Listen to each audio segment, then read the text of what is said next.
पिछले दिनों मैं एक जिला कारागार में गया। वहां जाकर एक ऐसे व्यक्ति से मुलाकात की जिसने 3 कत्ल किए थे और 4 लोगों को जान से मारने की कोशिश की थी। उस व्यक्ति से बातचीत चल रही थी। मैंने उससे एक सवाल पूछा कि जो तुमने किया है उसके बारे में तुम्हारा क्या कहना है। दरअसल तुम्हें पता नहीं है कि जो तुम्हारे 3 बच्चे हैं जो पढ़ने में बेहद होशियार हैं, उनकी पढ़ाई पूरी तरह से रुक चुकी है। उस व्यक्ति ने कहा कि मुझे अपने बच्चों को लेकर बेहद चिंता है। जो मैंने किया है उसकी भरपाई तो नहीं हो सकती और उस समय को वापस भी नहीं किया जा सकता। मैं जिस व्यक्ति से बात कर रहा था उसे अपने किए पर बहुत ज़्यादा पछतावा था और खासकर अपने बच्चों के भविष्य को लेकर पूरी चिंता थी। आज भी एक कहानी सुनाने जा रहा हूँ। इस सच्ची कहानी को सुनने के बाद आपको लगेगा कि एक तरफ एक बाप को चिंता थी बच्चों के भविष्य को लेकर, और यहाँ भी एक बाप को चिंता होती है अपनी बेटी के भविष्य को लेकर। और इसी बीच में एक ऐसा कदम उठाया जाता है, इस कदम की गूंज कई प्रदेशों तक गूंज जाती है। लोग सोचने पर मजबूर हो जाते हैं कि आखिरकार छोटी सी शान शौकत के लिए इंसान किस हद तक जा सकता है। ये वाकई अपना आप में बहुत भयानक है, बहुत खौफनाक है। आदाब, नमस्कार, सत श्री अकाल। मैं उस्मान सैफी। आज की जो सच्ची घटना मैं आपको सुनाने जा रहा हूँ, ये सच्ची घटना है महाराष्ट्र प्रदेश का एक शहर है मुंबई, और मुंबई शहर का ही एक ज़िला है ठाणे। दरअसल 8 दिसंबर 2019 की सुबह 5:45 पर कल्याण रेलवे स्टेशन है। वहाँ पर एक व्यक्ति जिसकी उम्र लगभग 47 साल के आसपास रही होगी, उस व्यक्ति के पास एक बैग होता है और उस बैग को लेकर वो रेलवे स्टेशन के बाहर खड़ा हुआ है। इसी बीच में एक ऑटो वाला आता है और जैसे ही ऑटो वाले ने उसको देखा तो उसने कहा कि साहब आपको कहाँ जाना है। तो वो कहता है कि मुझे गोवा नाके पे जाना है, आप मुझे वहाँ छोड़ देंगे तो कितने रुपए लेंगे। जितने रुपए बताए थे उस ऑटो वाले ने उतने ही रुपए में वो तैयार हो जाता है। और जैसे ही अपने ऑटो में उसका बैग रखवाता है तो बैग रखवाते ही थोड़ा सा चला ही था कि ऑटो, उस रिक्शे वाले ने पूछा कि सर इसके अंदर कुछ ऐसा नहीं लग रहा कि कुछ स्मेल से आ रही है, कुछ दुर्गंध आ रही है। अब जैसे ही ये बात कर रहा था ऑटो धीरे होता है और धीरे होते ही वो व्यक्ति उस अपने बैग को छोड़कर और वहाँ से भाग जाता है। यानी कि अभी इस कल्याण रेलवे स्टेशन की दहलीज को उसने पार नहीं किया था और वो व्यक्ति मौका पाते ही वहाँ से भाग जाता है। अब जैसे वो व्यक्ति भागता है वो समझ नहीं पाया ऑटो वाला कि आखिरकार हुआ है तो क्या हुआ है। ऑटो वाले का नाम होता है खालिद मोमिन। खालिद मोमिन ज़ोर ज़ोर से चिल्लाने लगता है, आवाज़ लगाता है, और जैसे ही आवाज़ लगा रहा है तो लोगों का ध्यान उस व्यक्ति की तरफ नहीं था बल्कि ऑटो वाले की तरफ था।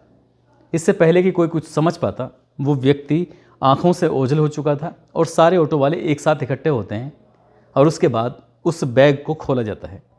जैसे ही बैग को खोलते हैं, खोलने के बाद देखते हैं तो उसमें एक शरीर का हिस्सा था, लेकिन लाश का टुकड़ा था और वो टुकड़ा धड़ से नीचे का था, जिसको देखकर साफ अंदाज़ा लगाया जा रहा था कि ये लड़की की लाश। अब लाश किसकी है, नाम क्या है, कौन वो व्यक्ति था जो इस बैग को छोड़कर भागा है, ये भी एक सवाल था। अब इस सवाल का जवाब जानने की पुलिस कोशिश करने लग जाती है, क्योंकि पुलिस भी अब कुछ ही देर के बाद घटनास्थल पर पहुंच जाती है। पुलिस मामले की जांच पड़ताल में जुटती है। पुलिस के पास कोई सुराग नहीं था। मुंबई जैसे शहर में जहां करोड़ों लोगों की संख्या हो, वहां पर यह पता करना कि इस लाश का बाकी हिस्सा कहाँ है और ये थोड़ा सा हिस्सा वो भी धड़ से नीचे का, तो आखिरकार ये पुलिस के लिए बड़ी चिंता का विषय था। अगले दिन अखबार में खबर छपती है और पुलिस बहुत मामले को गंभीरता से लेने की कोशिश कर रही थी। अब यहाँ कल्याणपुर रेलवे स्टेशन के जो सीसीटीवी कैमरे थे उससे एक तस्वीर निकल के आती है। एक व्यक्ति है जो सीसीटीवी कैमरे में कैद हो चुका है और उस बैग को वो लेकर निकल रहा है। अब इसी बीच में पुलिस ने उस फोटोग्राफ्स को निकलवाया और ये पता करने की कोशिश करने लगा। दरअसल पुलिस की टीम लग जाती है आसपास के इलाके में कि क्या इस व्यक्ति को देखा है। हर किसी से एक सवाल था और पुलिस पूछते पूछते एक मांडा रोड लगता है। मांडा रोड के पास इंदिरा नगर है और इंदिरा नगर के पास एक जगह लगती है साईं चाल। तो ये साईं कृपा चाल के पास जो तितवाला है, वहाँ पर ये पुलिस जब फोटोग्राफ्स दिखाती है उस व्यक्ति के, तो कहते हैं तितवाला के पास जो साईं चाल है वहाँ रहता है ये व्यक्ति। उस व्यक्ति का नाम होता है अरविंद तिवारी। अरविंद तिवारी दरअसल एक ट्रांसपोर्ट कंपनी है पवन हंस, उसमें काम करता था। अब ये उसके पास ये बैग किसका है, ये लड़की कौन है, उसकी लाश है, ये बहुत सारे सवाल थे। पुलिस इस सवालों के जवाब जानने की कोशिश कर रही थी। तभी पता चलता है कि मरने वाला कोई और नहीं था बल्कि उसकी अपनी सगी बेटी है। पुलिस वाले जो उसकी झोंपड़ी तक पहुंचते हैं, उसकी चाल तक पहुंचते हैं, वहां जाके देखते हैं तो कुछ दुर्गंध आ रही थी।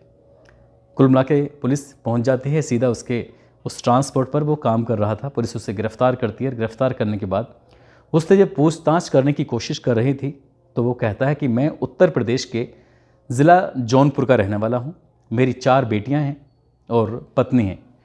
पिछले दिनों वो अपनी 3 बेटियों के साथ मुंबई के ठाणे में आया था, जो तितवाला जगह है वहाँ पर रहता है, लेकिन पैसे कम कमाता था जिसकी वजह से 2 बेटियों को वो गांव छोड़ के आ गया और एक बेटी जिसकी उम्र लगभग 22 साल के आसपास, जिसका नाम प्रिंस होता है, उसको वो अपने साथ रखने लगा। उसकी लड़की की नौकरी लग जाती है एक कॉल सेंटर के अंदर नौकरी लग जाती है। अब लड़की वहाँ से पैसे कमाने लगती है। एक तरफ पिता एक तरफ बेटी दोनों पैसे कमाते थे। उन पैसों को इकट्ठा करके गांव भेजना शुरू कर देते हैं। 1 साल का समय बहुत अच्छे से गुजर जाता है और इस गुजरे हुए समय की किसी ने कल्पना नहीं की थी, क्योंकि वाकई अब समय अच्छा था। पिता पहले अकेला कमाता था, अब साथ में मिलकर बेटी भी कमाती है।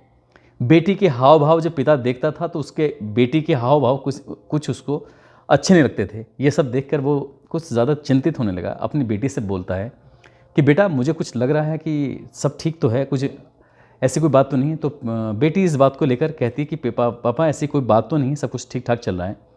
तब एक दिन उसका पिता अपने ट्रांसपोर्ट पर ना जाकर अपनी बेटी का पीछा करता है और पीछा करता है तो देखता है कि एक लड़का है जिसके साथ वो अक्सर घूमती है, उसके साथ रहती है। उसने आसपास जिस कंपनी में वो नौकरी करती है वहाँ के लोगों से पड़ताल की, जो चाय की दुकान थी वहाँ पड़ताल की, अलग अलग 10-20 लोगों से पूछताछ की तो पता चलता है कि इस लड़की का पिछले कई महीनों से उस लड़के से अफेयर चल रहा है।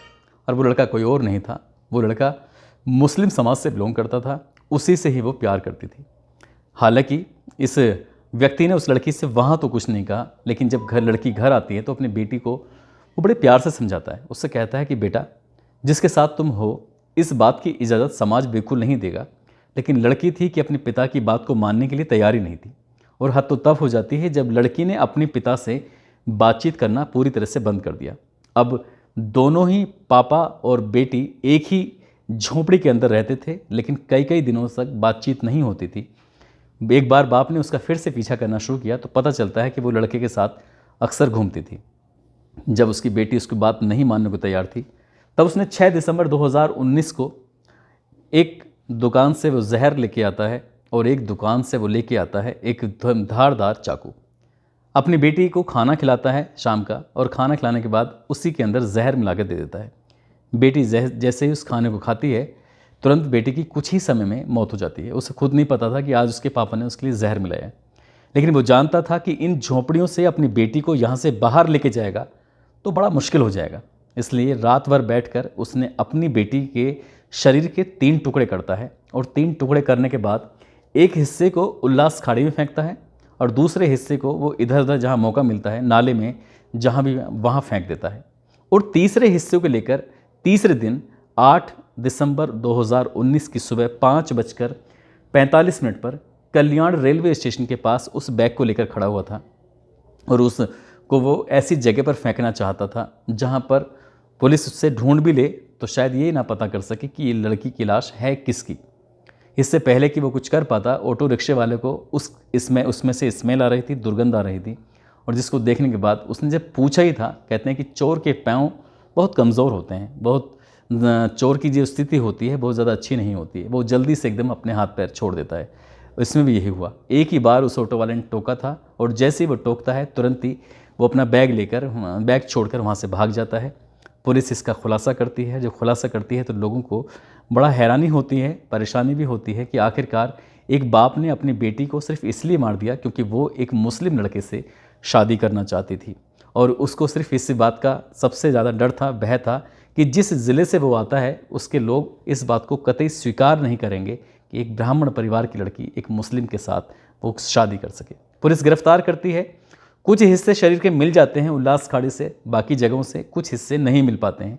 पुलिस तमाम कोशिशें करती है, और कुल मिलाकर ये व्यक्ति जिसका नाम अरविंद तिवारी होता है वो अपनी बेटी की हत्या की एक एक बात को स्वीकार कर लेता है। फिलहाल इस मामले में अभी कोर्ट की तरफ से कोई निर्णय नहीं आया है, और वो बाप अभी भी अपनी सज़ा काट रहा है जेल के अंदर।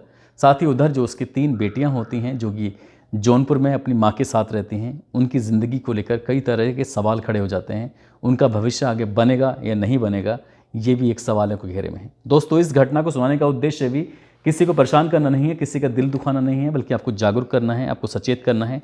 जैसा इस लड़की प्रिंसी ने किया था, खासकर ऐसा बिल्कुल नहीं करना चाहिए। आज का जो ज़माना है, कम से कम देखभाल कर प्यार करना चाहिए। अब उन्होंने सही किया है, गलत किया है, लेकिन जो लड़की के पिता ने किया है वो वाकई गलत है, कानून का उल्लंघन है, इसलिए कानून उनको सज़ा दे रहा है। दोस्तों, जाते जाते कुछ लोगों ने नाम लेने की अपील की थी।